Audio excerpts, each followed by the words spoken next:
Good morning dear students. एक बार फिर से इतिहास की कक्षा में आप सभी का हार्दिक स्वागत है। हम क्लास 10+2 का जो लास्ट चैप्टर है आपका संविधान का निर्माण, उसके बारे में पढ़ रहे हैं। अभी तक हमने शरणार्थियों की समस्या और भारत सरकार के द्वारा उसका समाधान, उसके बारे में पढ़ा। साथ में ही देसी रियासतों जिसमें हैदराबाद, जूनागढ़ और कश्मीर के बारे में पढ़ा। आज के जो हमारे सब टॉपिक्स रहेंगे उसमें सबसे पहले हम पढ़ेंगे संविधान का निर्माण। हालांकि इसके ऊपर जो प्रश्न है संविधान की विशेषता, उसको बाद में हम पढ़ेंगे।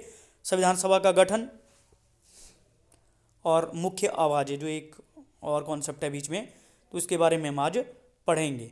सबसे पहले हम बात करते हैं 1947 में, जब भारत आज़ाद हुआ 15 अगस्त 1947 को।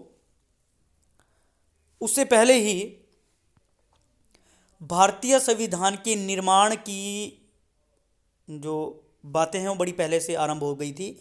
लेकिन उससे पहले मैं एक चीज़ आप लोगों को बता दूं कि यहाँ से बहुत सारे प्रश्न एग्जामिनेशन में आते हैं। तो ये शॉर्ट आंसर टाइप भी आते हैं, कई बार बड़ा कोई प्रश्न भी आ जाता है। तो उसके नोट्स मैंने आप लोगों को इस वीडियो में बनाकर भेज दिए, आप लोगों ने वो लिख लेने पॉज करके। भारतीय संविधान की अगर हम बात करें तो जैसा मैं पहले बता रहा हूँ कि 1935 में जब भारत सरकार अधिनियम लागू हुआ, तो उसमें भी जो भारत का प्रशासन था वो 1935 से लेकर 1947 ईस्वी तक 1935 के एक्ट के द्वारा चलाया गया। लेकिन भारत में अगर हम एक्ट्स की बात करें, एक्ट की अगर हम बात करें तो बहुत सारे ऐसे अंग्रेजी सरकार ने बहुत सारे अधिनियम बनाए जिसके द्वारा कि देश में उन्होंने शासन किया, भारत पर शासन किया। बात चाहे 1792 के एक्ट की हो या फिर 1803, फिर 1813, 1833, 1853, 1858 ईस्वी में अधिनियम पारित किया गया। उसके बाद 1863 में, फिर 1873 में रेगुलेटिंग एक्ट, उसके मिंटो मार्ले सुधार, फिर 1919 में मॉन्टेग्यू चेम्सफोर्ड एक्ट, फिर 1935 में भारत सरकार अधिनियम। तो इस प्रकार से बहुत सारे अधिनियम बनाए गए। 1935 में जो अधिनियम बनाया गया उससे भारत में शासन उन्होंने किया 1947 ईस्वी तक। क्योंकि 1947 से बहुत पहले ये पता लग गया था कि भारत को अंग्रेजों को छोड़ना ही पड़ेगा, तो उन्होंने बहुत बार जो है वो भारतीयों को मौका दिया कि वो अपने लिए जो है वो संविधान का निर्माण करे। और सबसे पहले अगर हम बात करें तो 1929 में लाहौर अधिवेशन जब हुआ था, उसमें भी बात की गई भारतीयों के द्वारा कि उनके लिए जो है वो संविधान बनाया जाए। उसके बाद नेहरू रिपोर्ट जो है वो लागू की गई भारतीयों के द्वारा, जिसमें अंग्रेजों ने चैलेंज किया था कि वो अपने लिए एक ऐसा संविधान तैयार करें जो बर्कनहेड थे उस समय भारत मंत्री। तो उन्होंने ब्रिटिश पार्लियामेंट में कहा था कि अगर भारतीयों में गट्स है तो वो ऐसा अधिनियम संविधान तैयार करे जो सभी भारतीय राजनीतिक दलों को प्राप्त स्वीकार्य हो। तो मोतीलाल नेहरू के नेतृत्व में नेहरू रिपोर्ट जो है वो तैयार की गई, लेकिन उसे लागू नहीं किया अंग्रेजों ने। उसके बाद पाकिस्तान प्रस्ताव, इसके बाद भी बहुत सारे ऐसे बीच में जो है वो बावेल योजना की बात करो, शिमला कॉन्फ्रेंस की बात करो, जिसमें कि अंग्रेजों को ने ये डिसाइड कर लिया था कि भारतीयों के लिए संविधान जो है बनाने का कार्य भारतीय ही करेंगे। तो कैबिनेट मिशन ने भी अपनी रिकमेंडेशंस दी थी। और लास्ट में 1946 में जो है वो संविधान सभा का गठन हुआ। तो सबसे पहले हम बात करते हैं संविधान का निर्माण। तो आप सभी को पता है कि संविधान का निर्माण जो है वो आपने पहले भी पढ़ा होगा कि संविधान सभा के द्वारा किया गया, और 26 नवंबर 1949 ईस्वी को इसे स्वीकार कर लिया गया। लेकिन इसे लागू 26 जनवरी 1950 को किया। क्यों ऐसा हुआ उसके पीछे थोड़ी सी एक स्टोरी है, उसको सुन लें आप। 1929 में आप लोगों ने पढ़ा होगा लाहौर अधिवेशन। लाहौर अधिवेशन में आपने पढ़ा कि किस प्रकार से जवाहरलाल नेहरू उस अधिवेशन के, कांग्रेस का जो अधिवेशन था उसके अध्यक्ष थे, और उसमें निर्णय लिया गया था कि भारत में 26 जनवरी 1930 का दिन स्वतंत्रता दिवस के रूप में मनाया जाएगा। और उसके बाद प्रतिवर्ष 26 जनवरी 1930 को जो है वो स्वतंत्रता दिवस के रूप में मनाया जाता था। तो जब 26 नवंबर 1949 ईस्वी को भारत का संविधान बनकर तैयार हो गया, तो संविधान सभा के सभी सदस्य यह चाहते थे कि इसे उस दिन लागू किया जाए जिस दिन का संबंध भारतीय राष्ट्रीय आंदोलन के साथ हो। तो वो दिन जो नेक्स्ट डेट थी वो 26 जनवरी 1930 में जब पहली बार भारत में स्वतंत्रता दिवस मनाया गया था, तो उसी दिन इसे लागू करने का निर्णय लिया। 26 जनवरी 1950 को इसे लागू किया गया और भारत एक गणतंत्र राष्ट्र बन गया। भारत के संविधान की अगर बात करें तो बहुत लंबा संविधान है, विस्तृत संविधान है। उसके पीछे एक कारण है कि भारत एक विशाल देश है। आप सभी जानते हैं कि विभिन्न धर्मों, जातियों, संस्कृतियों के लोग यहाँ पे रहते हैं और भारत की एकजुटता तथा प्रगति के लिए एक विस्तृत संविधान आवश्यक था। भारतीय लोगों के घाव पर मरहम लगाने का कार्य लगाने के लिए विभिन्न वर्गों, जातीय समुदायों में बंटे हुए लोग थे, जिसे सभी भारतीयों को एक झंडे के नीचे लाने में इस संविधान में महत्वपूर्ण भूमिका निभाई। और संविधान को दिसंबर 1946 से लेकर नवंबर 1949 ईस्वी के मध्य सूत्रबद्ध किया गया, जिसके बारे में हम डिटेल में पढ़ेंगे। ठीक है, तो सबसे पहले हम बात करते हैं भारतीय संविधान सभा का गठन। अगर भारतीय संविधान सभा की बात करें तो संविधान सभा का मुख्य उद्देश्य था संविधान का निर्माण करना। ये संविधान सभा जो थी, इसका गठन जुलाई 1947 में हुआ था, भारत की आज़ादी से पहले। इसके कुल सदस्यों की संख्या 389 थी। इसको ध्यान से सुनना है आप लोगों ने। 389 जो टोटल इसके मेंबर थे, और जिसमें प्रांतीय चुनाव के आधार पर 296 सदस्यों का चुनाव हुआ। मतलब प्रांतीय चुनाव, प्रांत कौन से प्रांत? जो अंग्रेजों के अधीन थे। अंग्रेजों के अधीन जो प्रांत थे उनमें से 296 सदस्यों का चुनाव होना था, मतलब कि वो चुन कर आने थे। ठीक है, जबकि 93 जो सदस्य थे वो देसी रियासतों के प्रतिनिधि इसमें सम्मिलित होने थे। देसी रियासतें वो रियासतें जो अंग्रेजों के अधीन नहीं थी, लेकिन उसमें अभी तक राजा लोग शासन करते थे। तो उन्होंने अपने 93 प्रतिनिधि जो है इसमें भेजे। तो इलेक्शन हुए। इलेक्शन में कांग्रेस को सबसे ज़्यादा 211 स्थान प्राप्त हुए, जबकि मुस्लिम लीग को 73 और अन्य दलों को 12 स्थान प्राप्त हुए थे। और 93 जो सदस्य थे वो देसी रियासतों के प्रतिनिधि इसमें सम्मिलित हुए थे। इन सदस्यों को जो देसी रियासतों के प्रतिनिधि थे, इनका चुनाव नहीं हुआ था, बल्कि इन्हें रजवाड़ों के द्वारा डायरेक्ट जो है वो चुनकर भेजा गया था। भारतीय संविधान सभा में कांग्रेस के 82% सदस्य थे, जिसके चलते मुस्लिम लीग ने संविधान सभा का बहिष्कार किया। उनको लग गया था पता कि अब वो माइनॉरिटी में बिल्कुल रहेंगे, तो इसलिए उन्होंने इस संविधान सभा में जाने से मना कर दिया और उन्होंने बोला कि हम अलग से संविधान का निर्माण करेंगे। मुस्लिम लीग, क्योंकि मुस्लिम पाकिस्तान की मांग कर रही थी और माउंटबेटन योजना में भी पाकिस्तान को ऑलमोस्ट जो है वो ये मान लिया था कि अब भारत का विभाजन होगा ही होगा। तो संविधान सभा में केवल जो सदस्य रहे थे वो भारतीय राष्ट्रीय कांग्रेस और 93 देसी रियासतों के प्रतिनिधि थे। तो लास्ट में जब बनकर तैयार हुआ तो 299 इसमें सदस्य थे। ठीक है, अगर भारतीय संविधान सभा की बात करें तो उसका पहला अधिवेशन 9 दिसंबर 1947 ईस्वी को बुलाया गया। भारत की आज़ादी के बाद पहला जो अधिवेशन था वो 9 दिसंबर 1947 ईस्वी को बुलाया गया। और डॉक्टर सच्चिदानंद सिन्हा जो भारतीय राष्ट्रीय कांग्रेस के सबसे प्राचीन, सबसे बुजुर्ग हम बोल सकते हैं कि सदस्य थे, उन्हें इसका अस्थाई अध्यक्ष चुना गया। स्थाई नहीं बल्कि अस्थाई। ठीक है, यहाँ पे आपने अस्थाई कर लेना है। अस्थाई अध्यक्ष जो है उन्हें चुना गया। यहाँ पे अस्थाई आप लोगों ने कर देना, अस्थाई अध्यक्ष जो है चुना गया। और अगला जो अधिवेशन है इसको कर लेना आप लोगों ने। इसका अगला जो इसका अधिवेशन था वो 11 दिसंबर 1947 ईस्वी को हुआ और डॉक्टर राजेंद्र प्रसाद को संविधान सभा का स्थायी अध्यक्ष चुन लिया गया। तो 2 ही दिन रहे डॉक्टर सच्चिदानंद सिन्हा। बहुत बार कॉम्पिटेटिव एग्जामिनेशन में प्रश्न आते हैं कि भारतीय संविधान सभा के प्रथम अध्यक्ष, अस्थायी अध्यक्ष कौन थे?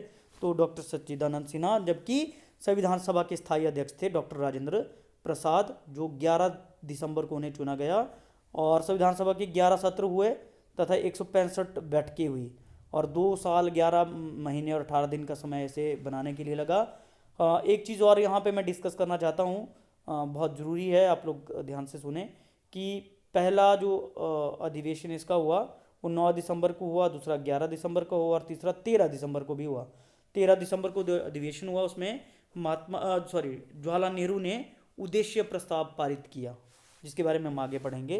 तो आप लोगों ने ये ध्यान रखना कि 2-2 दिन के बाद 3 ही अधिवेशन हुए थे, 9 दिसंबर, 11 दिसंबर और 13 दिसंबर। 9 दिसंबर के क्या हुआ, डॉक्टर सच्चिदानंद सिन्हा को अस्थायी अध्यक्ष चुना गया।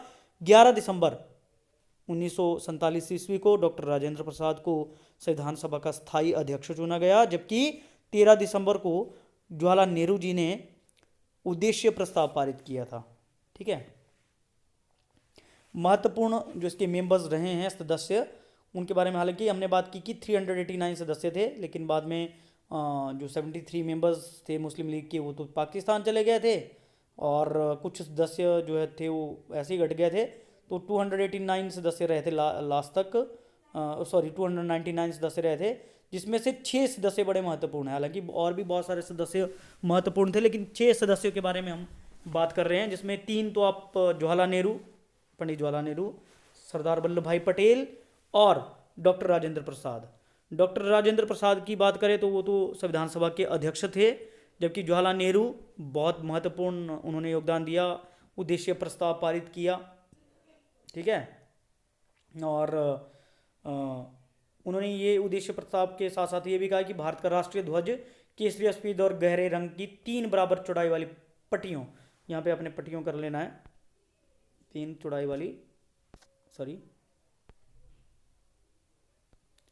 यहाँ पे पट्टी, परियों की जगह पट्टियों, ठीक है, पट्टियों वाला होगा। इसके मध्य में नीली, यहाँ पे भी निर्णय 13 दिसंबर का ना, ठीक है, ये यहाँ पे लिखना है 13 दिसंबर 1940। इसके मध्य में नीले रंग में अशोक चक्र होगा। 14 अगस्त 1947 ईस्वी की मध्यरात्रि को जवाहरलाल नेहरू ने एक लंबा ऐतिहासिक भाषण दिया। सरदार वल्लभ भाई पटेल ने पर्दे के पीछे रहकर इसमें उल्लेखनीय योगदान दिया, जबकि राजेंद्र प्रसाद इसके अध्यक्ष। तो 3 महत्वपूर्ण व्यक्ति, जवाहरलाल नेहरू, वल्लभ भाई पटेल और राजेंद्र प्रसाद, डॉक्टर राजेंद्र प्रसाद, 3 महत्वपूर्ण व्यक्ति थे। आप लोगों ने ऐसे आप लोगों को लर्न हो जाएगा अलग अलग से जब हम करेंगे। जवाहरलाल नेहरू जो कि जिन्होंने उद्देश्य प्रस्ताव पारित किया और बहुत महत्वपूर्ण मेंबर थे किसके, संविधान सभा के, हालांकि बाद में हमारे देश के प्रथम प्रधानमंत्री भी बने। सरदार वल्लभ भाई पटेल, बड़ा महत्वपूर्ण योगदान दिया उन्होंने भारत के एकीकरण के लिए। 562 रियासतों में से अधिकतर रियासतों को उन्होंने भारतीय संघ में मिलाया और पर्दे के पीछे रहकर उन्होंने बड़ा महत्वपूर्ण योगदान दिया। साथ में ही डॉक्टर राजेंद्र प्रसाद जो कि संविधान सभा के अध्यक्ष थे। ठीक है, तो ये 3 महत्वपूर्ण व्यक्तियों के अलावा अगले जो 3 थे जिसके बारे में हम बात कर रहे हैं, डॉक्टर राजेंद्र प्रसाद, भीमराव अंबेडकर को तो भारतीय संविधान का पितामह भी कहा जाता है। He is called the father of the Indian constitution. Indian constitution के फादर इनको कहा जाता है। बहुत सारे प्रश्न एग्जामिनेशन में, कॉम्पिटिटिव एग्जामिनेशन में भी पूछे जाते हैं कि भारतीय संविधान सभा का पितामह किसे कहा जाता है, या who is called the father of Indian constitution. तो डॉक्टर भीमराव अंबेडकर जो कि संविधान सभा की प्रारूप समिति के अध्यक्ष भी थे। इसके साथ साथ में ही के.एम. मुंशी, जो कि के.एम. मुंशी के बारे में हम बात करें तो प्रसिद्ध वकील थे जिन्होंने भारतीय संविधान के निर्माण में महत्वपूर्ण योगदान दिया। और अलाधी कृष्ण स्वामी अय्यर, ये दोनों जो थे वो वकील थे। और क्योंकि विधि मंत्री रहे हैं प्रथम भारत के डॉक्टर भीमराव अंबेडकर, तो प्रारूप समिति में दोनों लोग भी थे जिन्होंने कि इनका बहुत महत्वपूर्ण साथ दिया। और ये 6 महत्वपूर्ण मेंबर थे जिनके बारे में हम बात कर रहे हैं, भीमराव अंबेडकर, के.एम. मुंशी, अलाधी कृष्ण स्वामी अय्यर, जवाहरलाल नेहरू, पंडित जवाहरलाल नेहरू, सरदार वल्लभ भाई पटेल और राजेंद्र प्रसाद। लेकिन इसके अलावा 2 और महत्वपूर्ण नाम जिनके बारे में हम डिस्कस करने जा रहे हैं वो है बी.एन. राव, जो भारत संविधान के संवैधानिक सलाहकार थे। एक्चुअली ये IAS थे, इंडियन एडमिनिस्ट्रेटिव सर्विसेज में थे, प्रशासनिक अधिकारी थे, जिसमें BN राव के बारे में हम बात करते हैं। और साथ में ही दूसरे हैं जो दूसरे जो महत्वपूर्ण अधिकारी थे वो थे SM मुखर्जी। ठीक है, इन दोनों ने महत्वपूर्ण योगदान दिया भारतीय संविधान को बनाने में। ये बहुत सारी कमेटीज़ में भी थे। और अगर हम बात करें तो भारतीय संविधान को तैयार करने में 2 वर्ष 11 महीने और 18 दिन का समय लगा। इसमें 65 लाख के आसपास खर्चा आया था। ठीक है, तो ये भी आप लोगों ने कर लेना है। 65 लाख के आसपास इसमें खर्चा आया था। तो अब बात करते हैं उद्देश्य प्रस्ताव। ये प्रश्न एग्जामिनेशन में कई बार पूछ लिया जाता है इसका कि उद्देश्य प्रस्ताव से क्या अभिप्राय है। तो उद्देश्य प्रस्ताव को 13 दिसंबर, जो कि हमने पहले भी बात की थी, जवाहरलाल नेहरू, यहाँ पे एक्चुअली जवाहर कट गया है तो आप लोगों ने लिख लेना है जवाहर नेहरू जी ने या जवाहरलाल नेहरू ने 13 दिसंबर 1947 ईस्वी को संविधान सभा में उद्देश्य प्रस्ताव पारित किया था, जिसके मुख्य प्रस्ताव की जो मुख्य बातें थी, भारत एक स्वतंत्र प्रभुसत्ता संपन्न गणतंत्र होगा, संपूर्ण प्रभुसत्ता संपन्न, और भारत की समस्त शक्ति तथा सत्ता सरकार के अंगों का स्रोत भारत के लोग होंगे। मतलब कि जितनी भी शक्ति होगी भारत के लोग उसका मेन आधार होंगे। आज देखते हैं हम कि भारत के लिए जो सरकारें हम चुनते हैं, लोकसभा के इलेक्शन जब होते हैं तो हमारे द्वारा चुने गए प्रतिनिधि ही भारत में सरकार का निर्माण करते हैं। भारत के सभी लोगों को सामाजिक, आर्थिक और राजनीतिक धार्मिक न्याय प्राप्त होगा। अल्पसंख्यकों, पिछड़े जनजातीय क्षेत्रों के लिए उचित संरक्षण की व्यवस्था की गई और गणतंत्र के क्षेत्रों की एकता को बनाए रखा जाए। मतलब कि जो जितने भी गणतंत्र के क्षेत्र है, चाहे वो कश्मीर है, कन्याकुमारी है या जो भी राज्य है, वो सबकी एकता को बनाए रखना मुख्य काम होगा संविधान का, और जिसमें संविधान काफ़ी हद तक सफल रहा है। बहुत बड़े देश के लिए एक ऐसा कानून बनाया गया, कानूनों का ऐसा संग्रह, संविधान कानूनों का ऐसा संग्रह जिससे किसी देश का शासन चलाया जाता है, उसे संविधान कहा जाता है। और अगर हम बात करें भारतीय संविधान के डेफिनेशन की, तो आप इतना कह सकते हैं कि constitution is our identity card.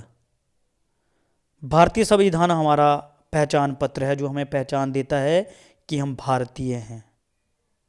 ठीक है, हालांकि इसकी विशेषताओं के बारे में हम अगली क्लास में पढ़ेंगे, लेकिन आज के लिए आप लोगों ने जो है वो इतना ही।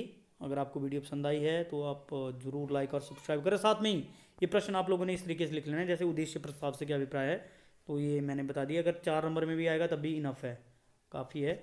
और इसके साथ साथ में ये 6 महत्वपूर्ण सदस्य, इनके प्रश्न एग्जामिनेशन में पूछे जाते हैं। संविधान सभा के बारे में प्रश्न एग्जामिनेशन में पूछे जाते हैं, और संविधान का निर्माण, ये छोटे क्वेश्चन हैं जो कि आप लोगों ने करना है। तो एक बार फिर से अगर आप लोगों को वीडियो पसंद आई है तो उसको लाइक और सब्सक्राइब ज़रूर करें। Thank you and have a nice